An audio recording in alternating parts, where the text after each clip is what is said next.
Remember when I said this thing was going to turn out cool? Okay, here's that yellow gondola.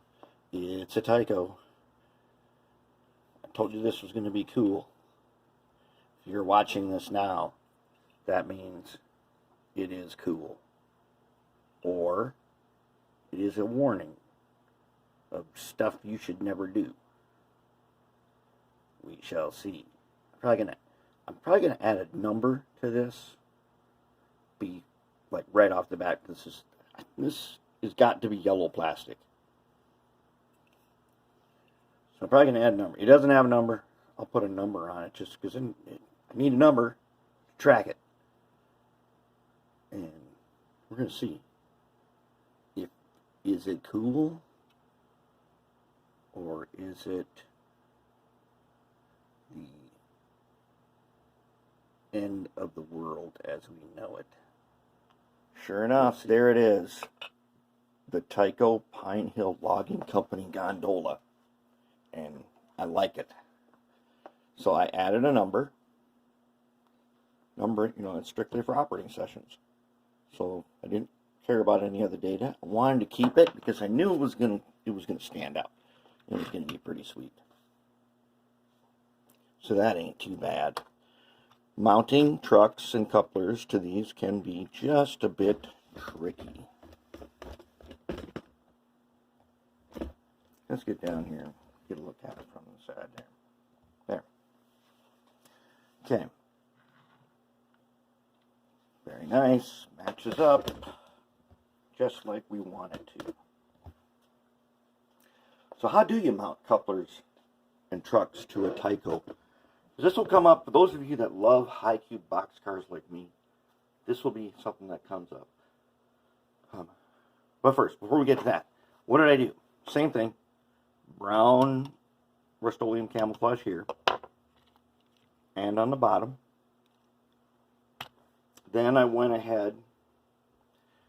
It's yellow plastic, so I did just a tiny bit of panel lining with brown panel liner this time. Then I put on the decal. Then I matte finished the whole thing. Then I dry brushed just a little bit with brown. And then I went, as you can see on the inside, I dry brushed with that metallic color. It makes the rivet stand out. And then I sealed it with dull coat. Okay. So how do you mount couplers and trucks to these? Well, on a Tyco, one of the problems is the point where the trucks mount, there's a pintle there, and it's too tall. So file it down to the natural point where there's little braces in here. Where the braces come up, you file it off so it's flat across. Even then, you get the truck to sit on here. I needed to put a washer underneath the coupler. And straighten this guy out. And what I did was then, so I drilled the hole for the coupler, and on this one, fortunately, the weight is in the middle. It's not end to end, so you don't got to drill through steel. And yeah, it comes up on the inside. We can disguise that later with a little brown paint, no problem.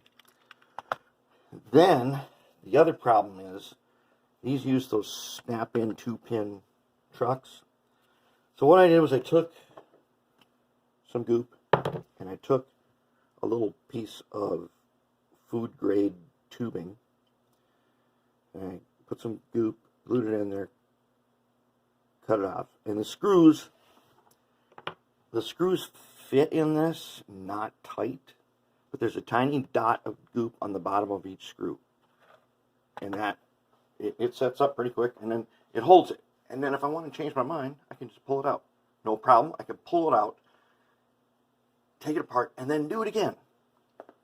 That's why I love using that kind of a glue. It holds when I need it to hold, and it lets me go when I need it to go. But there it is. That's it. That's a pretty nice looking little piece of rolling stock.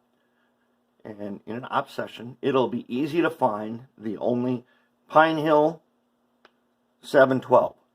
There's only one of them. And that's all we need. And I would say this is now a piece of rolling stock that is presentable in an op session. I put nothing really into it except the trucks and couplers.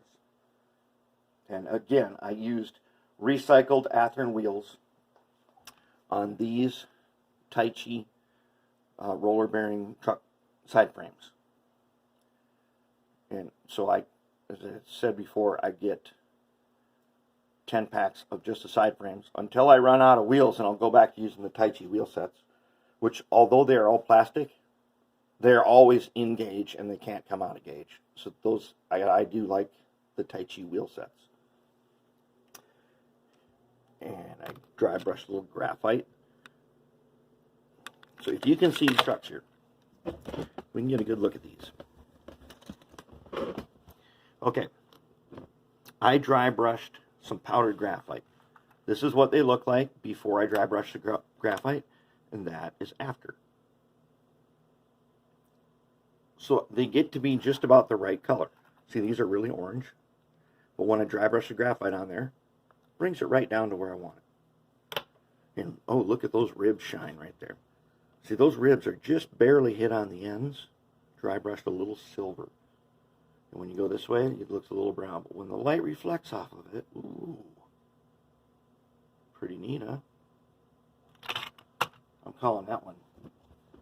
That is a nice piece right there.